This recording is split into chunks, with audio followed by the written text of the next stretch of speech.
તમે ગમે તેને માનતા એ તમે સ્વતંત્ર છો. હૃદય શુદ્ધ કરો. હવે રામાયણ જુઓ, તું રામચંદ્રજી ભગવાન આ ગાદીએ બેસાડવાના છે, બધી રીતે લાયક છે, 100% વોટિંગ કોઈ પણ પ્રશ્ન જ નહીં. પણ મંથરાના વચનથી કૈકેયીને કહેવું પડ્યું, એવી ચાવી ચડાઈને તે એને બધા દશરથને 2 વચન માગવાના કહેલા. એ પ્રસંગ હું કહેતો નથી અત્યારે. એ વચન તે વખતે માગ્યા. કૈકેયીએ દશરથને કહ્યું, તમે મને 2 વચન આપવાનું કહેલું હતું, તો એક વચન એ આપવાનું કે રામચંદ્રજી જંગલમાં જાય અને ગાદી ઉપર મારો દીકરો ભરત આવે.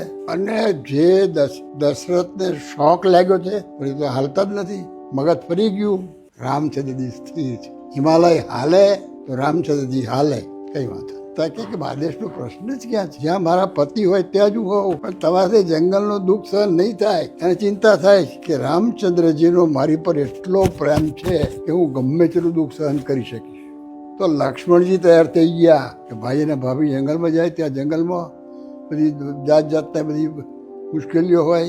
એના પત્ની ઉર્મિલાએ એક પ્રશ્ન પૂછ્યો નથી કે તમારે શું દાટ્યું છે, મારે શું કરવાનું. એક પ્રશ્ન. ઉર્મિલાની ભક્તિ જોઈને રામચંદ્રજીએ ઉર્મિલાને સ્વપ્નમાં દર્શન આપ્યા કે તમારી ભક્તિને ધન્ય છે, તો મારે તમને કંઈક આપવું છે, કંઈક માગો. ઉર્મિલા કે મારે કાંઈ જોઈતું નથી, કે તમારે જો આપવું જ હોય તો એવું આપો કે હું લક્ષ્મણજીને કદી યાદ જ ના આવું. હું યાદ આવું તો તમારી સેવામાં ફેર પડે.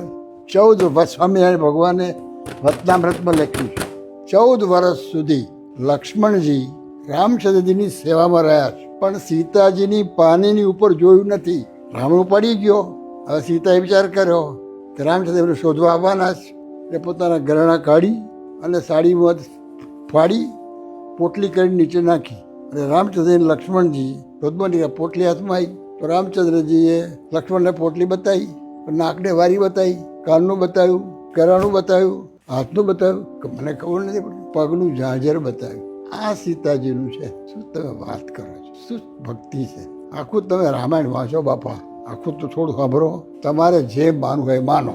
અહીં સંયમ છે જ નહીં.